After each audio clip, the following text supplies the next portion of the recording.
for the vast majority of people, they're not walking around outside looking for a certain business. They're doing their research online and they're figuring out what works best for them. Especially with AI, it's so easy to have the wrong information out there. So make sure that you're taking control of your own business and putting out the information that you want people to know, because you can't just assume that it's out there already.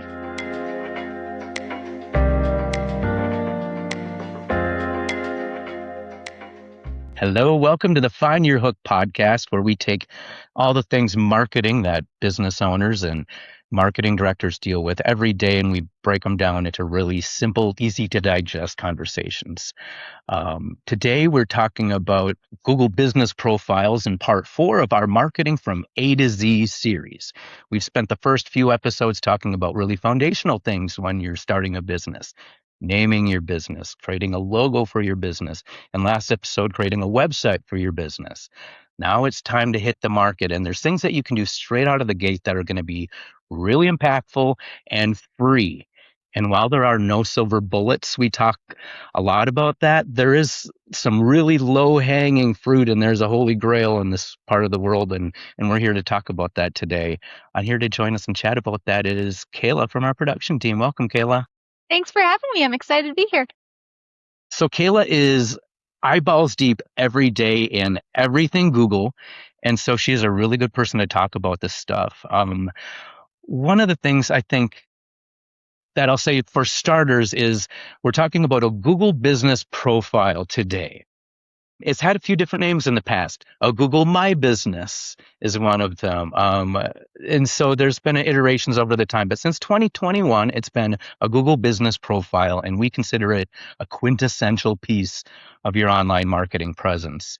One of the things that we hear every day from new clients, Kayla, is who haven't hit the market yet is, where do I even start? And we recommend this as a good starting point and a good foundation. Just from a high level, explain why that is.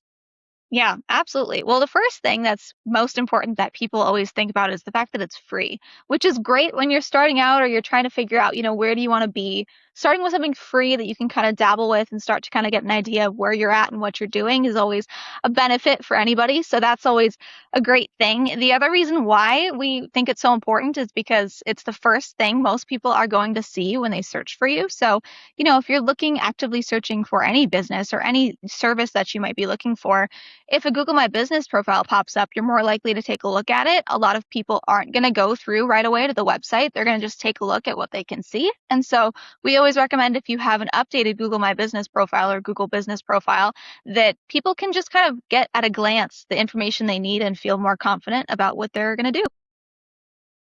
That sounds great. It's almost like it's a really, really valuable first impression that can have really meaty Crazy. results.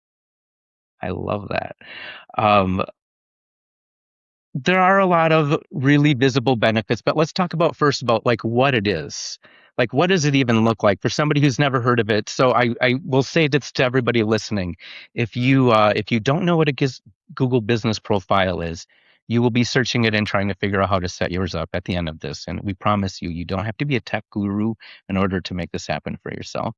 The second thing is, if you think you already have one, or you have one, you're probably going to revisit it and say, does it have everything I need it to say? So no matter where you're at in that process, you're going to extract something from that. So let's start at the very beginning. Like, what are we even talking about? Like, help us make it tangible. Yeah. So when you are actively Googling anything, especially if somebody's looking for something really specific, like if, for example, they have a car accident and they need, an auto body shop right away, they're going to type that in. If you're the closest one to them, you might pop up in Google My Business form, which essentially on a desktop, it's going to be that kind of section on the right-hand side that has all that information. It usually has pictures, a couple reviews. It'll kind of say just like the bare bones of what you're looking at. If you're looking at it on mobile, it's probably going to be the top search result. So it's going to have, again, kind of that just basic, really information saying hours, what is your physical location, your address, just those very essential things that anybody who needs to work with you is going to want to know. So it's really what you're going to see. And it's one of those things where you probably do have one. Like you said, you probably have one. It's probably sitting out there. You may or may not have claimed it. It might have the right information and it might not. And sometimes that's really the thing that you're working with at that point. Yeah, absolutely. one of the things that I think about is that as you talk is that how we behave now as a culture, we search a lot of near me, and it happens to be when you need it. A plumber who's open on the weekend. I had this happen last weekend. Uh, you know, um, a gas station near me, restaurants nearby, things to do nearby, construction company that is, within 30 miles.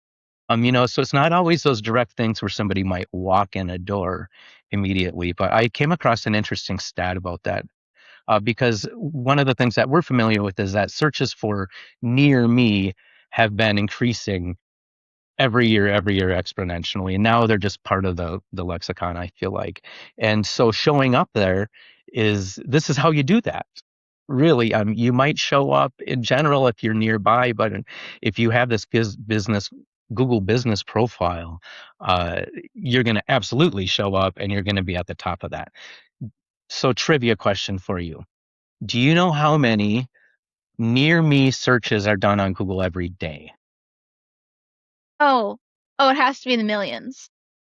It's a lot of millions, yeah. Do you want to take a Uh, stab? go 250 million. Somewhat close. 50 million a day, which totals about 1.5 billion a month. And that's not just, like things where I thought pop up nearby. That's specifically people saying something near me. And so that's just interesting when we consider how we market to know that that's where people are at and that's what's important to them.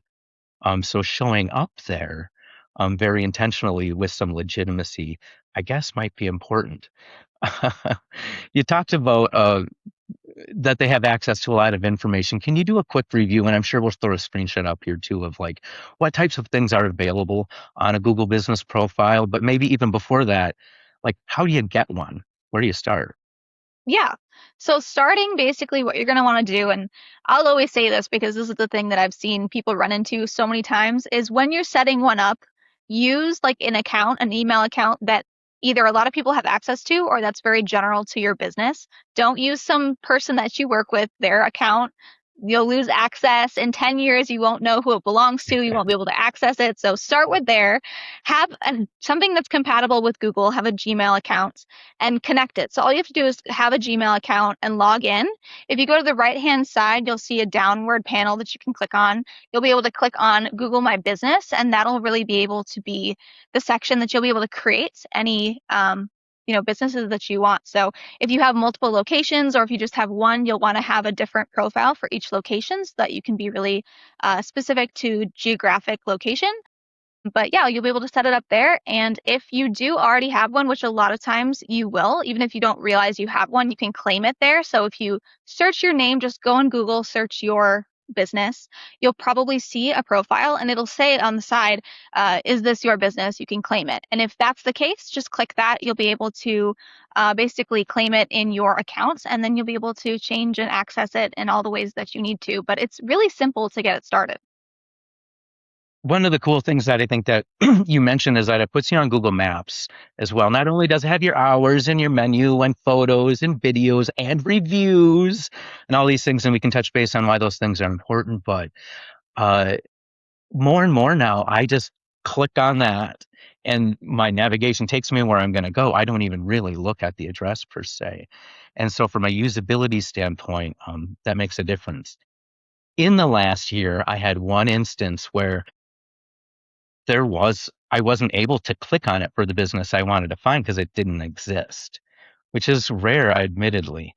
And I had to find a business nearby and navigate to that business in order to get where I was really going. And so, to make it easier for your people, it's really important just to be there and be square. um, the other thing that I think that it does is it allows you to make some conversions and some engagements with your audience in a really kind of cool way. What is the percentage, Kayla? I'm going to give you another trivia question of what is the conversion rate for people who click on profile views to take an action, whether it be a phone call or a click in some way or a review? I'm gonna go low and say 10%, but I bet it's higher. It's double that. Really? 20%. So 1 in 5 people who click on your Google business profile are going to act in some way, shape, or form. That's going to give you an opportunity to interact with them. So there's a high conversion rate that goes along with that presence as well. The other thing I see a lot of is reviews. Let's talk about just for a moment about the importance of that, if you will. Yeah.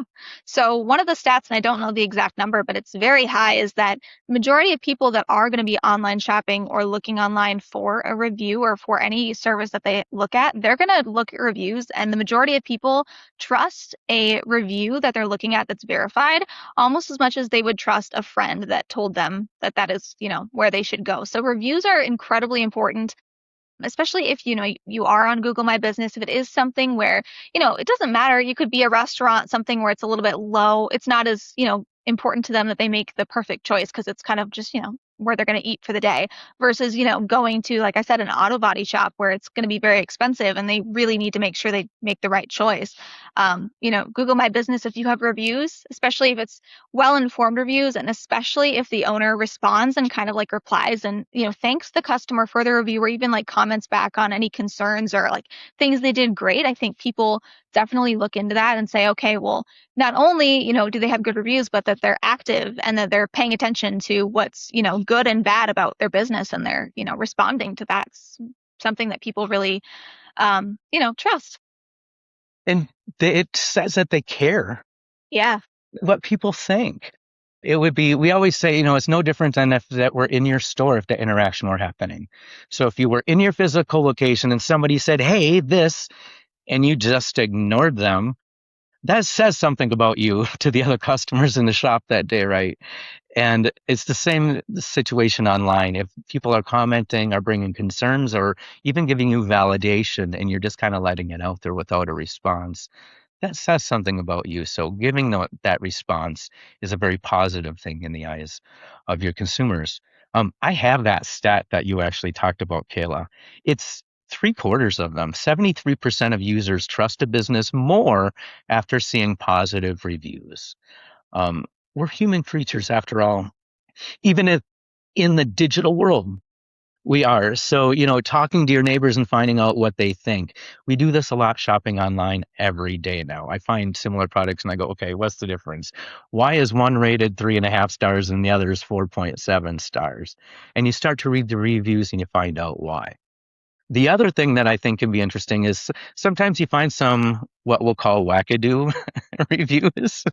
And business owners, I think, stress a lot about this. And Sarah and I have given talks about this and a number of times to audiences. And the thing is just respond in grace as you would. We have one of those if you go to our Google business profile for Hook Promotions right now, and the person has never done business with us before. We can tell on their profile that they walked downtown and our location was in downtown Eau Claire that day and just started rating every business they stood in front of. So they rated ours and they just said, don't know, and gave us a 1 out of 5. And we're not fighting it. And it took us, it dragged our rating way down. It's futile to try to reach out to the people at Google because there's not somebody there who can correct it for you. We tried multiple times through multiple different routes, and we just kind of accepted about it. And now we laugh about it and talk about it like, well, case in point, here's an example of our very own for this situation. So reviews can be tricky. Here's a question for you, Kayla. Do all of those things have to be turned on? So they're all active. When you go into the backside of your Google My Business profile, you can kind of navigate and toggle different things. So, if you don't have something there, you can kind of make it, push it, and kind of rearrange it and figure out where you want everything to be. So, if you want to have reviews, of course, have somebody leave a review, try to encourage that, because as with anything else, people are, had that herd mentality where if they see a review, then they'll leave a review. And if there's no review, they probably won't.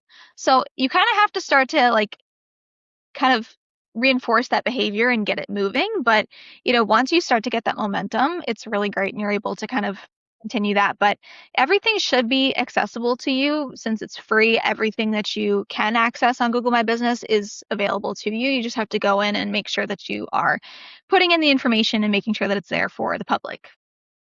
So one of the things that we talked about is that it can help with your SEO. So showing up on search engines. When somebody Googles something, you show up. More and more, we're having conversations with our clients about AIO, or what we're calling AIO. I don't know if the industry has settled on a definitive term for it at the moment, but that's showing up in AI results. So we received a lead last summer, our very first one in 2025, where somebody typed in, I'm looking for a digital marketing agency that does this, this, and this in this area. I want them to have experience in A, B, and C, and it populated and gave them our name, and they reached out, and so we got a lead off of it. Um, is that a thing? Is it becoming more important, and does this help?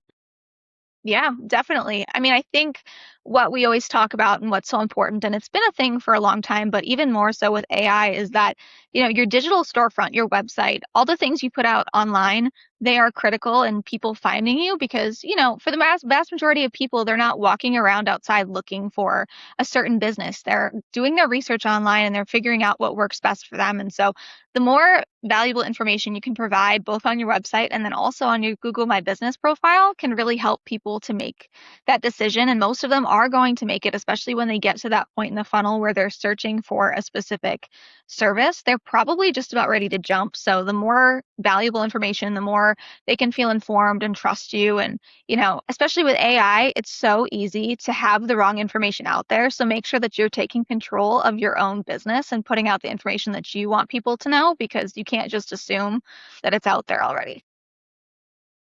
That's true. AI can also have a mind of its own at this point in time. Yeah. And so we always say it can be a good tool, but it's only a tool. You have to double check everything that comes up with it. But one of the things that we chatted about was signing up for a profile, filling it out. Um, I have a feeling that if you update it more often or keep it fresh, that that makes a difference. And I've heard conversations about that. Is that true? And then, like, what kind of effort does that take? Do I have to be on there updating it as often every day like I do social media? Yeah, well, it's definitely, I would say that for with anything else, AI does pay attention to like longevity and also frequency of edits and, updates. So, like a person, you're looking at it and saying, okay, if this business hasn't updated any photos they have since 2017, they're probably still open, but I have no way of knowing, how accurate is if I see a phone number. Is that actually their current phone number? Is this address still legitimate? So there are a lot of those things that AI does account for and that, just Google in general rewards is when you are consistent and frequent in updates. And I don't think it needs to be something crazy where every week you go in and add more photos. But, if you want to take some time every 6 months and do a little bit of maintenance and make sure that what you're doing and what you have out there is what Google is recommending for a standard practice now with Google My Business, because they do update things, they're switching around how difficult it is to get your profile verified. They're changing, what do they reward? What is important? How are they showing up? Because they switch out, how things present online all the time. If Google changes the way that it looks, you might need to make some updates to make sure that the most relevant information is the first thing people see. That sounds great. Let's talk about a next level tip. Now that we kind of got, the foundation kind of set. Um, as we look at next level, there's some analytics that are involved here that you can access as well, where you can kind of see how people, your audience is clicking and interacting with you. Can you talk about, like, as a next level thing, how you then use that data and information to help serve your marketing?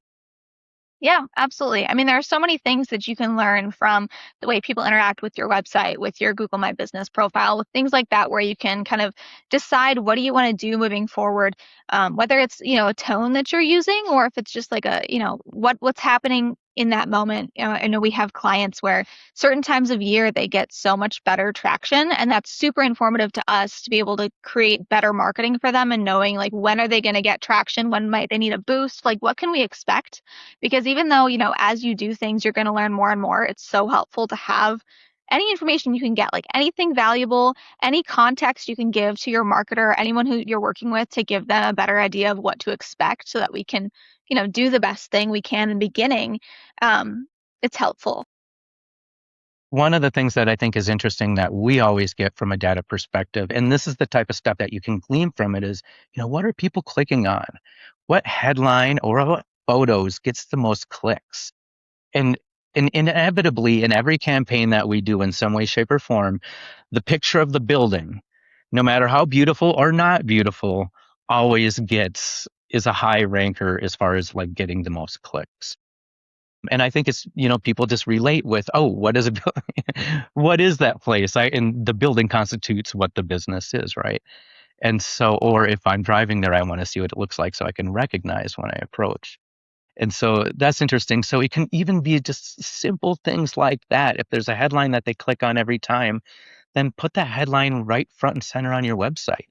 Use it on your marketing materials, put it on the poster on your front window. This is how you learn from your audience in the digital world and apply that knowledge to the rest of your marketing in meaningful ways. Is there anything else that we haven't chatted about, Kayla? I don't think so. I mean, Google My Business profile, Google Business, however they change it, it's going to have a new name, I'm sure, in 6 months. But I mean, it's been so useful for so many years now. And I think, especially moving into where people are concerned about, AI and SEO and all these things we don't know yet, taking control of the things that you can seems essential. Absolutely. Yeah, it's a process and it constantly evolves, like you mentioned. And so we're in a constant state of learning it all too. It's just part of the industry and the nature of what we do and the world we live in right now. So if you like what you've heard in the conversation we've had, be sure to like or subscribe to the podcast. We'll be continuing on this series next episode talking about all the other free stuff you can do, social media. How important is it? Like I remember 20 years ago, they were like, you need to be posting 14 times a day. And, what has that evolved into and what is it now? And we can provide a snapshot of that. And then we're going to move from there to all the paid things, like what's most important, what really reaches people in the modern digital world. So stay tuned for all of that. Thank you for joining us, Kayla. It's been a great conversation. We're excited to have you back as we continue the conversations. Absolutely. Thanks for having me. All right. Thanks for joining us, everybody. Take care.